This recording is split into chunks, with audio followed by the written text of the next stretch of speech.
di sini pertama sebelum saya bertanya Pak Anies, saya ingin minta dua hal kepada Pak Anies. Yang pertama itu Pak Anies orang yang luar biasa, tetapi saya ingin menjawab di sini tidak memakai dengan kalimat-kalimat yang tinggi Pak Anies. Karena di sini tidak semuanya yang memahami kalimat-kalimat tinggi seperti yang di TV itu Pak Anies. Yang kedua, jangan banyak janji di antara masyarakat hari ini. Jadi di sini pertanyaan saya Pak Anies, pertanyaan saya mengutip daripada perkataan Tan Malaka itu. Kata Tan Malaka, tujuan daripada pendidikan itu adalah mempertajam pengetahuan, memperkukuh kemauan, dan memperhalus perasaan Pak Anies. Jadi dari kalimat itu, kami sebagai mahasiswa, kami sebagai orang yang pernah belajar itu, banyak di antara kami yang hari ini telah menjalankan tiga hal itu Pak Anies, tetapi merasa ketakutan. Kenapa? Karena setelah sekolah, setelah berkuliah itu takut tidak mendapatkan pekerjaan. Selanjutnya, banyak di antaranya orang-orang elit yang berada di pemerintahan itu Pak Anies tidak mendengarkan dan tidak mau membawa kami masuk ke dalam pemerintahan itu. Jadi Pak Anies saya minta penjelasannya, kami dari sektor kawan-kawan mahasiswa dan dari seluruh yang pernah berkuliah Pak Anies. Sekian, terima kasih. Sulit cari kerja. Jangan tinggi-tinggi, sederhana aja.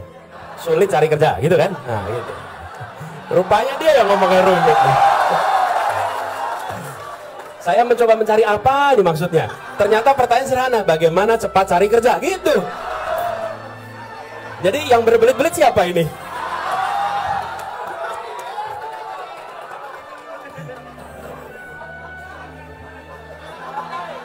Tepuk tangan dulu, tepuk tangan dulu. Ya. Gini, makasih. Namanya sekali lagi siapa? Panggilannya? Dery. Bung Dery, terima kasih Bung Dery. Jadi kita tadi pertanyaan, jangan banyak janji. Saya ingin komentari dulu soal jangan banyak janji. Sebenarnya bagi masyarakat hari ini jangan melarang untuk punya banyak janji. Tapi bilang begini, silahkan ada janji yang banyak. Kami akan catat janjimu dan kami akan tagih janjimu. Gitu. Loh, kalau Anda melarang kami janji banyak, rugi Anda. Rugi. Bener gak? Harusnya bilang, Pak Anies janjimu kurang banyak Pak Anies. Janjinya ditambah, nanti kami tagih janjimu. Begitu. Jangan slogannya dibalik, jangan banyak janji. Loh, kok jangan banyak janji? Buat saya baik-baik aja itu. Berarti Anda, kalau tadi saya bilang ada 5 hal, dikurangi aja ya tadi ya. Mau nggak dikurangi tadi? Udah, kalau gitu stadion dihapus saja ya. Revitalisasi kereta api hapus saja ya. Loh, kata dia jangan banyak janji. Nah, makanya dibalik. Nah, ini saya ajarin nih.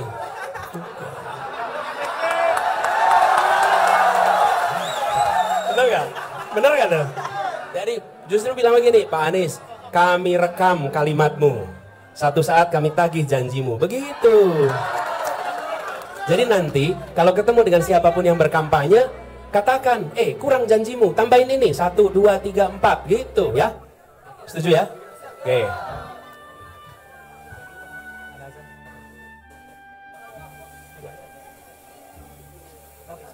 Nah, lalu tadi pertanyaannya, bagaimana supaya lapangan pekerjaan? Ya betul. Tan Malaka pernah mengatakan itu. Tujuannya mempertajam kecerdasan, memperkuat kemauan, memperhalus perasaan. Itu dikatakan Tan Malaka. Dan kita semua ingat kalimat itu. Nah, sekarang kita harus ingat bahwa pendidikan bukan sekedar persiapan kerja. Dan pendidikan bukan semata-mata untuk menciptakan penjajah ilmu pengetahuan yang akan menjual ilmunya kepada orang-orang yang akan membayar dengan harga termahal. Bukan. Pendidikan adalah mengembangkan potensi yang ada dalam dirinya untuk menjadi manusia yang berakhlak, manusia yang punya kompetensi, manusia yang punya skill, manusia nanti yang memberikan manfaat bagi dirinya dan lingkungannya. Itulah fungsi pendidikan. Sehingga pendidikan itu membekali seseorang sesuai dengan potensinya. Kira-kira begitu. Seperti yang dikatakan juga oleh Tan Malaka. Nah, sekarang tantangan kita apa? Tantangan kita begini. Tantangan kita bukan anak-anak saja yang tidak bisa mendapat pekerjaan, tapi pekerjaannya yang kurang banyak. Jumlah yang lulus dengan lapangan pekerjaannya tidak seimbang, nggak seimbang. Katakanlah begini, yang lulus 100 pekerjaannya 60, otomatis 40 nggak dapat pekerjaan. Itu sebabnya kami selalu katakan, kita ingin kebijakan pertumbuhan ekonomi yang menciptakan pemerataan dan keberlanjutan. Itu istilahnya pertumbuhan yang berkualitas. Bila saya harus memilih pertumbuhan ekonomi yang tinggi tanpa pemerataan, atau pertumbuhan ekonomi yang menengah dengan pemerataan, maka saya akan katakan pertumbuhan ekonomi yang menengah dengan pemerataan. Nah, pemerataan itu artinya juga kesempatan kerja. Jadi, investasi yang terjadi sekarang ini tinggi sekali. Kita lompat investasinya dari sekitar 400 triliun per tahun 2013 menjadi 1.200 triliun di tahun 2022. Lompat itu 3 kali lipat. Tetapi penyerapan tenaga kerjanya tidak meningkat. Kenapa? Karena investasinya di bidang yang padat modal. Ini yang kita ingin dorong ke depan.